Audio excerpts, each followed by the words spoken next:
Here's the story of a bearish trader who was selling into every single bounce. All his orders hit the bid. Such a sucker, sometimes you buy the dip. It's the story of a bullish trader who was buying each down tick he saw. He averaged down and rarely stopped out on the edge of blowing up. Until one day they subscribed to Routine Trader and realized they can do both buy and sell.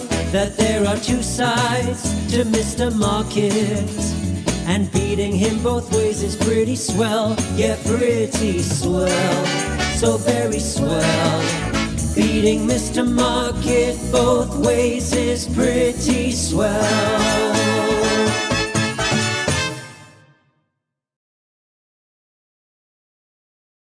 Cheers to a new, beautiful, volatility-filled trading day, retail trading team.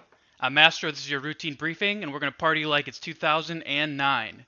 So, yeah, it's amazing the amount of excitement one gets when volatility is back above that 16 handle. Lots to discuss today, and a different format on the newsletter, a little more picture-filled. So if you're not subscribed to that, please go ahead. Go to retailtrading.com. I think you're going to like this new format. Very similar to my old format for any of you who were around for the very early days of the routine day trader. Back then it was actually called I Spy or Spy Daily or SPX Daily, something like that. Anyways, we're going to jump into the charts, get going, and see what the market is showing us today. So I'm going to go ahead, diminish the camera here, switch screens, and begin. So let's get rid of that. And let us start, as always, in the weekly chart. I don't know if I always start in the weekly chart, but we're going to start there. Just kind of keep everything in perspective. I am definitely excited about this down move. Don't get me wrong. See, transition, there we go. Yet, again, end of the day, bulls are, broadly speaking, still in control here. So, one thing I do want to draw that's not showing in the weekly chart here, but we'll see that in the daily. Looking at the weekly chart here, we are still in that state of imbalance. Above 435 is still in that state of imbalance. So we are trying to put in a nice little pullback here. Yeah, at the end of the day, it's still definitely bull trend. So that is my bull case for today. Now, when you look at it a little more granularly, which is a little more interesting to me personally, I'm just going to pull up, make sure I got the ES chart here. My books just fell. 1 second. Okay. I have like a stack of books on my desk. I just moved into a new spot, so I have not put those away. So there's like a little mountain of books there. Anyways, the main thing on the SPY daily chart here is, as you can see, we have broken below that October 13th trend line, which is a really big deal. So that is marked there as magenta. Just see what we got going on here. Okay, that is marked as magenta on this chart, and that support at about 451.50 on the SPY. Also, last night's low. Obviously, the SPY wasn't trading. Is that cyan blue line? So it's really going to be a battle, I think, between these two areas today, and perhaps for a couple of days we'll see what happens relative to that. Yet I don't really expect too much until we get either below that cyan line there, overnight low, no surprise, or back above that October 13th trend line. We could definitely consolidate in a decent range here. We do have that nice gap from last night that the bulls are going to try to fill, and that's going to be really important to watch. So if you look at that warm-up today, which you can find in the description of this video, along with all my other resources. So the most important component of this warm-up is that 100% net short overnight inventory. So if you want to know what that is, go ahead and just Google overnight inventory shadow trader.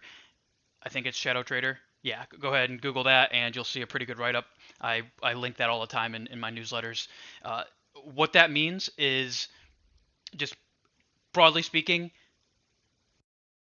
the inventory itself means that we have 100% of the tape action is below the close from yesterday. What that means in terms of sentiment wise is not only do bulls really want to reclaim that SPY 456 area, which is not only the trend line, it is also the gap. They want to do so early in the session. So that the key to that 100% net short overnight inventory is it's really often a gauge of when do the bulls in this case recover because it's net short, and with what kind of speed and aggression. So I'm looking right now, we're actually struggling even to hold back above that 45.70 level. Remember, for a couple weeks here, that 45.70 level has been important support, now acting as resistance. So we're really not seeing that extreme push to go fill that gap. And again, that's just lending to the bearish assumption that I have, and really I think the sentiment is, at least intraday here, definitely favoring the bears based on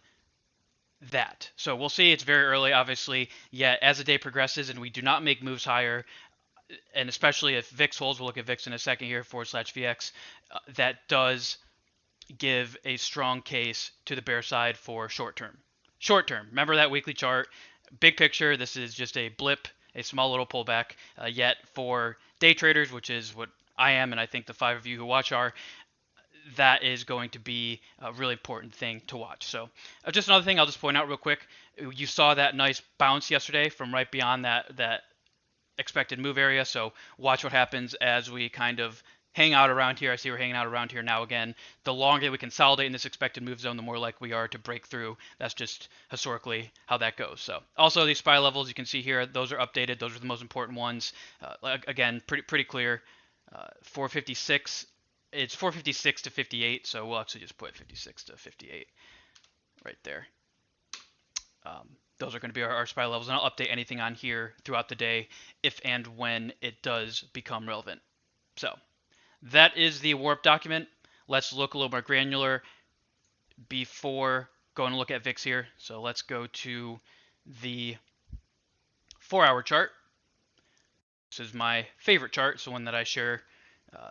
I've been sharing in every newsletter, and I'm going to start just sharing that for the tweet, announcing these lovely briefings for the 2 of you who may come and attend. So what's going on here? So let's just, again, broadly speaking, that cyan line right about ES 4600 is the gap. That is also corresponds to October 13th trend line, so that's an extremely important level.